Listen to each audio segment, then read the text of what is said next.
Si quelqu'un avait dit à Evelyn Johnson que sa vie pouvait basculer de cette manière, en un simple claquement de doigts, elle se serait insurgée, jurant sur la tombe de son défunt père que c'était impossible. Pourtant, la réalité était là, brutale et sans appel. Elle était sans le sou, divorcée, et noyée sous les dettes, tel un animal pris au piège d'une crue soudaine. Son mari, Thomas, cet homme qui lui avait jadis promis la lune et les étoiles, l'avait jetée à la rue avec leurs 2 enfants, comme on se débarrasse de fruits abîmés. La raison ? Une femme plus jeune, plus riche, prénommée Vanessa.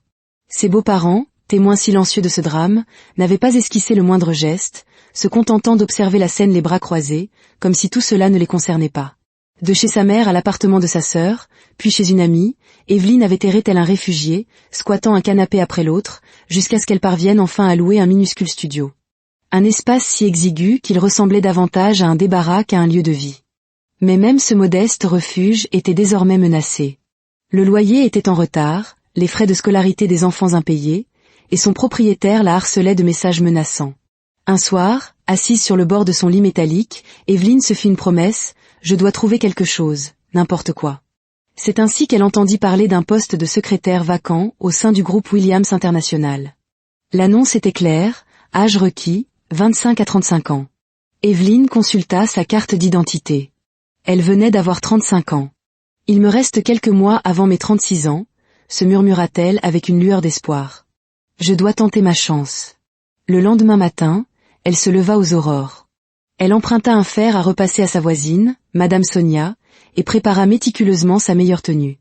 Des vêtements de seconde main, une jupe et un chemisier qui avaient connu des jours meilleurs. Ses chaussures, quant à elle, avaient les talons si usés qu'ils touchaient presque le sol. Mais qui pouvait-elle ? À 9 heures précises, elle se présenta devant l'imposant bâtiment de Williams International. En poussant les lourdes portes vitrées, une vague d'air glacial la saisit. La climatisation était plus puissante que son vieux réfrigérateur d'occasion. Evelyn frissonna, mais avança résolument. Ce n'était pas un simple courant d'air qui allait la détourner de son destin. Le son de ses talons usés résonnait sur le marbre poli, mais elle garda la tête haute et s'approcha de la réception. « Bonjour madame, je viens pour l'entretien pour le poste de secrétaire. » La femme derrière le comptoir la toisa de la tête aux pieds, leva les yeux au ciel un instant, puis lui tendit une petite carte numérotée. « Allez attendre dans la salle d'attente avec les autres candidats. » Evelyn la remercia et pénétra dans la pièce indiquée. À l'instant où elle entra, sa confiance s'effrita.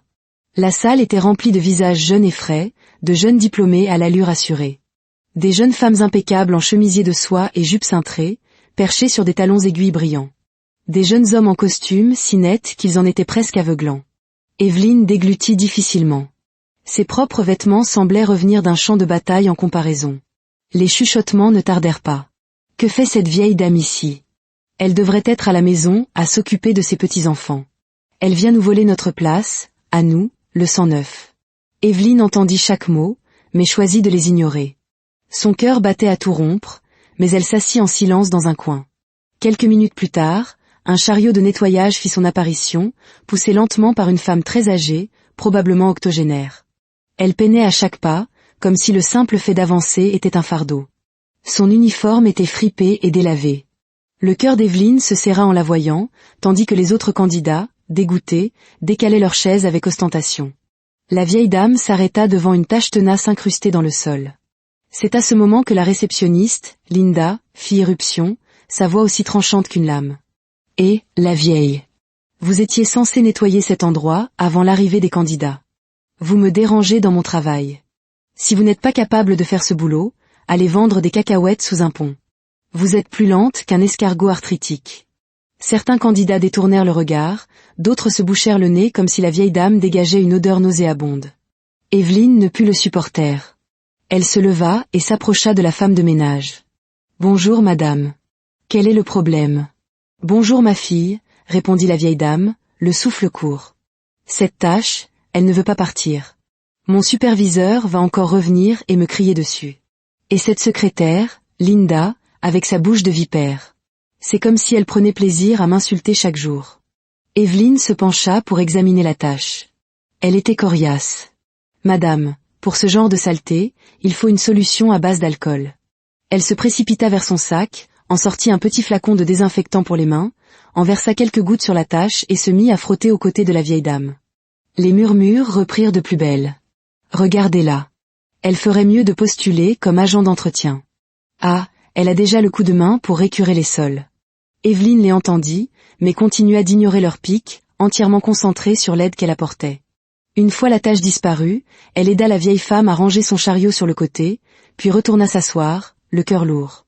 C'est alors que son téléphone vibra. Un SMS de son propriétaire. Si vous ne payez pas mon loyer d'ici la fin de la semaine, faites vos valises et quittez mon appartement. Evelyne sentit sa poitrine se serrer. Moins de 2 minutes plus tard, le téléphone sonna de nouveau. L'école de ses enfants. Madame, nous vous l'avons déjà dit, nous ne sommes pas une œuvre de charité. Vos enfants sont les seuls à ne pas avoir payé les frais de scolarité. Nous les renvoyons à la maison aujourd'hui même. Evelyne supplia. S'il vous plaît, les temps sont durs en ce moment. J'ai toujours payé à temps auparavant. Désolée, madame. Les examens approchent, nous ne pouvons rien faire. À peine avait-elle raccroché que son fils, David, l'appela depuis le téléphone de son professeur. Maman, ils nous ont chassés de la classe. Maman, quand vas-tu payer? Noémie prit le téléphone. Maman, on en a marre de cette humiliation. S'il te plaît, paie. Evelyne se sentit au bord de l'effondrement, mais elle leur fit une promesse.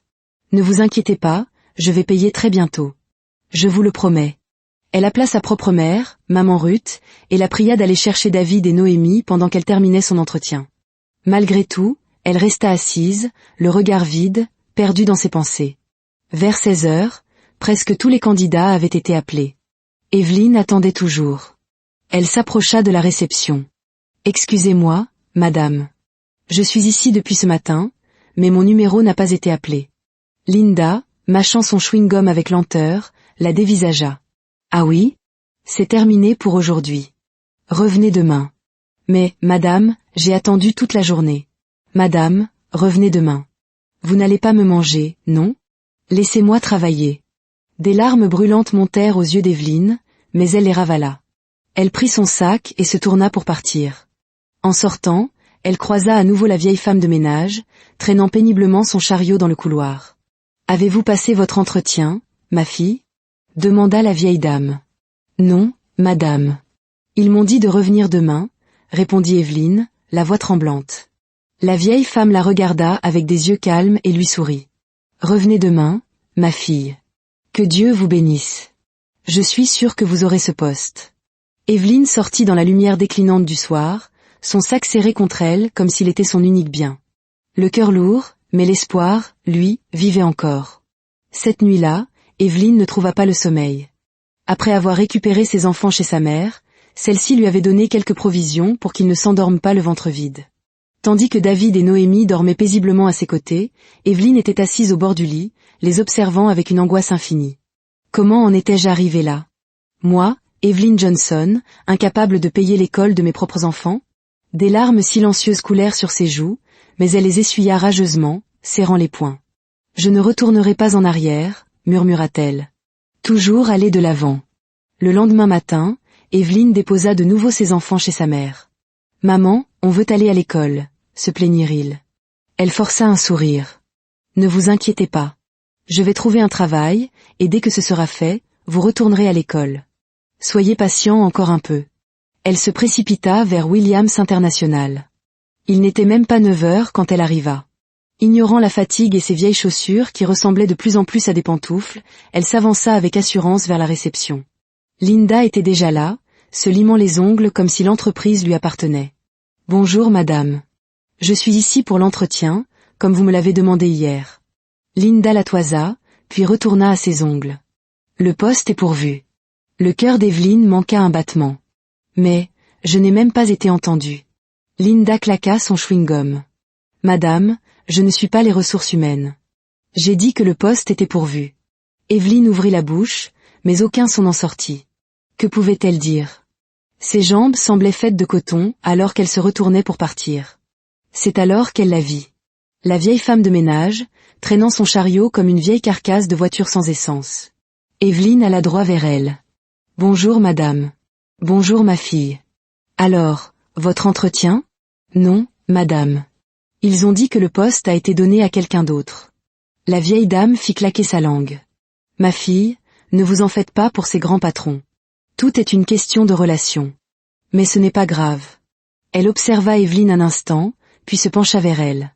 Puisque le poste de secrétaire n'a pas marché, pourquoi ne postulez-vous pas comme agent d'entretien? Evelyne resta figée. Agent d'entretien? Son cœur se serra à cette idée. Mais elle pensa à ses enfants, au loyer, aux frais de scolarité, au pain sur la table. Là, dans le hall d'entrée, Evelyne s'assit sur une chaise et rédigea un nouveau CV. Objet, poste d'agent d'entretien. Elle le déposa immédiatement aux ressources humaines. L'après-midi même, elle était convoquée. Elle avait le poste. On l'affecta au nettoyage des toilettes du premier étage. Du rêve de secrétaire à la réalité des toilettes. Mais Evelyne ne laissa pas la honte la paralyser. Dès son premier jour, elle travailla avec la détermination d'une femme en mission. Elle nettoyait sa section plus vite et mieux qu'un bloc opératoire, puis s'attait d'aller aider la vieille dame, qu'elle appelait désormais affectueusement Mamie Suzon. Chaque soir, après le travail, elles s'asseyaient ensemble dans le vestiaire, partageant du pain et des cacahuètes comme de vieilles amies. Parfois, Evelyne apportait une petite bouteille de coca frais, et elles buvaient à tour de rôle, riant et partageant leurs histoires. Mais tout le monde n'était pas aussi bienveillant. Leur superviseur, M. Boniface, avait la langue aussi acérée qu'un couteau. Un matin, il lança en passant devant elle, cette vieille bonne à rien. Plus lente qu'une tortue avec un limbago. Je ne sais pas qui a eu l'idée d'employer une femme aussi âgée. Evelyne n'en pouvait plus. Elle s'avança courageusement. Avec tout le respect que je vous dois, monsieur, elle fait de son mieux. Vous avez une mère, vous aussi. Vous n'avez pas besoin de la rabaisser ainsi chaque jour. Ayez un peu de conscience. Le visage de M. Boniface se crispa, mais il s'éloigna sans un mot. Plus tard, Mamie Suzon prit Evelyne à part. Ma fille, ne te fais pas renvoyer à cause de moi. Laisse-les m'insulter, ça ne me tuera pas. Mais Evelyne secoua la tête. Non, mamie. Ce n'est pas juste. Quelques semaines plus tard, elles reçurent leur salaire. Mamie Suzon attira discrètement Evelyne dans un coin du vestiaire et lui glissa une enveloppe dans la main. Prends ça, ma fille. Je sais que tes enfants ne vont pas à l'école. J'ai entendu ta conversation au téléphone l'autre jour. Evelyne repoussa gentiment sa main. Non, mamie. Je ne peux pas accepter votre argent. Vous avez travaillé dur pour ça. Mais tu m'aides, tu nettoies ma section tous les jours. La fierté d'Evelyne resta inébranlable. S'il vous plaît, mamie. Je me débrouillerai. À partir de ce jour, leur lien se renforça encore. Mamie Suzon commença à rendre visite à Evelyne chez elle. Elle devint un membre de la famille. David et Noémie l'adoraient. Mamie Suzon, tu es une si belle grand-mère, lui dit un jour David en lui tapotant la tête. Oui, il lui faudrait juste un peu d'argent pour que sa vraie beauté se révèle, ajouta Noémie, blottie sur ses genoux. Mamie Suzon riait aux éclats. Quelques jours plus tard, Evelyne rentra à la maison avec un grand sac rempli de vêtements d'occasion. Mamie, je n'aime pas les vêtements que vous portez. Prenez cela, s'il vous plaît. Les yeux de Mamie Suzon s'illuminèrent. Merci, ma fille. Que Dieu te bénisse. Ce qu'Evelyne ignorait, c'est que son histoire était sur le point de changer pour toujours. Ce matin-là, Evelyne arriva au travail comme d'habitude. Mais quelque chose clochait. Elle ne trouvait Mamie Suzon nulle part. Inquiète, elle demanda à ses collègues, mais personne ne l'avait vue. Son cœur commença à s'emballer.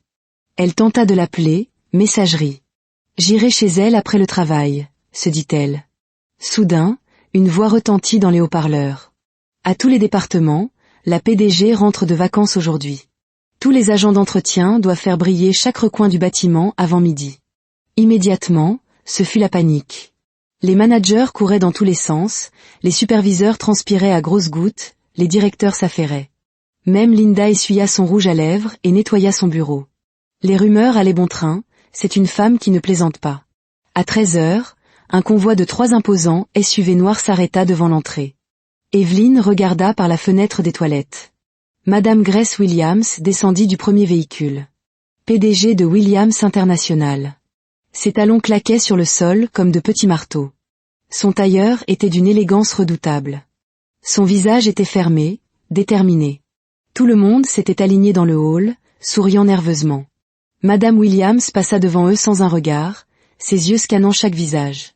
Elle vit Linda, Monsieur Boniface, tous ceux qui l'avaient méprisée en tant que femme de ménage, maintenant courbés en deux, souriant avec obséquiosité. Elle entra dans son somptueux bureau, son parfum emplissant l'air. Un parfum qui sentait le pouvoir et le respect. Elle s'assit, prit son téléphone et appela « Monsieur Boniface, envoyez Evelyn Johnson dans mon bureau. » Maintenant. Monsieur Boniface faillit lâcher le combiné. « Quelle Evelyn, madame ?» La voix de la PDG fut glaciale. « Combien d'Evelyn Johnson avez-vous dans votre service? Voulez-vous perdre votre travail ?» Il bégaya qu'il enverrait immédiatement. Quand il trouva Evelyn, il était en sueur. « Evelyn, la PDG veut vous voir. » Evelyn se figea. « Moi ?» Son cœur s'emballa. « Que ai-je fait ? Ma grande bouche va me coûter ma place. » Les jambes tremblantes, elle suivit Monsieur Boniface. En entrant dans le bureau de la PDG, le froid de la climatisation la saisit. Le parfum était enivrant. Evelyn baissa la tête. « Bonjour, madame », dit-elle d'une voix faible. La voix de madame Williams était calme. « Asseyez-vous. » Evelyn crut défaillir. « Moi, assise dans le bureau de la PDG ?» Elle murmura pour elle-même. « Est-ce la fin ? Vont-ils m'arrêter pour avoir tenu tête à mon superviseur ?» Madame Williams sourit doucement. « Vous ne me reconnaissez pas ?» Evelyn leva lentement les yeux. Son cœur manqua un battement. Ce visage, il lui était familier. Elle plissa les yeux. « Mamie Suzon. » Non, c'était impossible. Mais c'était bien elle. « C'est moi », dit madame Grace Williams avec un petit rire. « Mamie Suzon. » Evelyn se figea, la bouche grande ouverte. « Comment est-ce possible ? » « Parce qu'on m'appelle la maîtresse du jeu », expliqua madame Williams. Elle se leva et se dirigea vers la fenêtre. « Je voulais connaître mes employés, voir comment ils géraient mon entreprise. Je vois maintenant que certains la dirigent comme le bistrot de leur père. Aujourd'hui, ils vont pleurer des larmes de sang. » Elle appuya sur son interphone. Réunion d'urgence du conseil d'administration. Maintenant. De nouveau, la panique. Quand tout le monde fut assis dans la grande salle de réunion, madame Williams entra. Un silence de mort s'installa. « Certains d'entre vous gèrent mon entreprise comme le bar tabac de leur grand-père, dit-elle d'une voix forte et claire. J'ai été parmi vous pendant des mois. J'ai tout vu. Votre corruption, votre paresse, la manière dont vous traitez vos subordonnés. Je n'ai pas besoin d'eux pourris dans ma société. » Puis, elle lâcha la bombe. « Je me suis déguisée en agent d'entretien. Et ceux d'entre vous qui m'ont maltraité, vérifiez vos emails. Votre lettre de licenciement vous y attend déjà. » Le visage de Monsieur Boniface devint cireux. Les mains de Linda tremblaient. « Faites vos valises et quittez mon entreprise. » Puis, elle se tourna et sourit. « Enfin, il y a quelqu'un que je souhaite récompenser. » Sa voix s'adoucit. « Evelyn Johnson. » Tous les regards se tournèrent vers Evelyn. « Promouvez-la au poste de directrice générale. Avec effet immédiat. Donnez-lui un véhicule de fonction et une maison à Neuilly-sur-Seine. Ses enfants, David et Noémie, bénéficient désormais d'une bourse d'études complète via ma fondation. » Un murmure stupéfait parcourut la salle. Evelyn ne put se contenir. Les larmes coulaient à flots. Elle sortit en courant, se précipita dans le bureau de madame Williams et tomba à genoux. « Merci, madame. Merci. Que Dieu vous bénisse. » Madame Williams la releva doucement. « Vous le méritez, Evelyn. Vous m'avez traitée avec plus de bonté que les membres de ma propre famille. Vous ne vous êtes pas souciée de mon statut. Vous avez été altruiste et pure. » Elle la prit dans ses bras. « Vous et moi, nous allons diriger cette entreprise ensemble. D'agent d'entretien à directrice générale. De récurer les toilettes à siéger au conseil d'administration. » Son histoire ne faisait que commencer. Après l'annonce qui secoua Williams International, les employés licenciés furent escortés hors du bâtiment, le visage défait. Pendant ce temps, Evelyn, submergée par un flot d'émotions contradictoires, s'installait dans son nouveau bureau. Ce soir-là, assise à l'arrière du luxueux SUV aux côtés de Mamie Suzon, elle n'arrivait pas à croire que tout cela était réel. Quand ils arrivèrent devant son ancien immeuble, dans ce quartier populaire, les voisins et les enfants sortirent, médusés. David et Noémie se précipitèrent. « Maman, d'où vient cette voiture ? » « Le destin nous a trouvés, » répondit-elle avec un sourire. Mamie Suzon, resplendissante, sortit du véhicule. Les enfants la prirent dans leurs bras. « Mamie Suzon, tu sens bon. Comme les riches. Je savais que tu cachais ta beauté sous cet uniforme. » Lança David. Evelyn leur expliqua tout, le déguisement, la promotion, la bourse d'études, la nouvelle maison. « On va déménager à Neuilly-sur-Seine. » La bouche des enfants s'ouvrit en grand. « Neuilly. Maman, on va sentir comme les riches maintenant. Ce soir-là, debout dans le salon de sa nouvelle maison, Evelyne tremblait en touchant les murs de marbre, s'assurant que ce n'était pas un rêve. Le lendemain, à son arrivée au bureau, les mêmes employés qui l'ignoraient se précipitaient désormais pour lui offrir un café. Quelques semaines plus tard, alors qu'elle était parfaitement installée dans ses nouvelles fonctions, son téléphone de bureau sonna. « Madame, un homme est ici. Il dit qu'il est votre mari. » Evelyne se figea. Elle descendit. C'était Thomas, son ex-mari. Il avait l'air fatigué, usé. « J'ai entendu dire que tu étais devenu quelqu'un d'important, » dit-il. « Je remercie le ciel, » répondit-elle calmement. « Que veux-tu, Thomas ? » Il alla droit au but. « Je veux récupérer mes enfants. Je veux la garde exclusive. » Evelyne éclata de rire. « La garde exclusive ? Tu es ivre. Tu nous as jetés dehors pour ta maîtresse et maintenant tu veux les enfants ? Je suis sérieux. Je me battrai au tribunal. » Elle sourit, sa voix glaciale. « Vas-y, Thomas. Je t'en supplie, va au tribunal. Je te traînerai dans la boue. Tu paieras une pension alimentaire jusqu'à ce que tes cheveux deviennent gris. Je ne suis plus la femme que tu as jetée comme un mouchoir en papier. » Et c'est seulement. Voyant que ses menaces ne fonctionnaient pas, il changea de tactique. « Evelyne, s'il te plaît, pardonne-moi. Remettons-nous ensemble. J'étais aveugle. » Son expression resta impénétrable. Ses derniers mots furent lents et clairs. « Que Dieu m'en préserve. Puissé-je ne jamais retourner à mon vomi. Thomas, quitte cet immeuble avant que j'appelle la sécurité. Si tu veux voir tes enfants, tu sais comment me joindre. Mais ne montre plus jamais ton visage de menteur et de tricheur ici. Pour ton propre bien. » Elle lui tourna le dos et retourna à son bureau, le bruit de ses talons résonnant comme une affirmation de sa nouvelle force. Assise dans son fauteuil en cuir, elle se murmura, les yeux remplis d'une tranquille détermination. « Jamais. Je ne retournerai jamais en arrière. » Son histoire n'était plus celle d'une lutte, mais celle d'une victoire.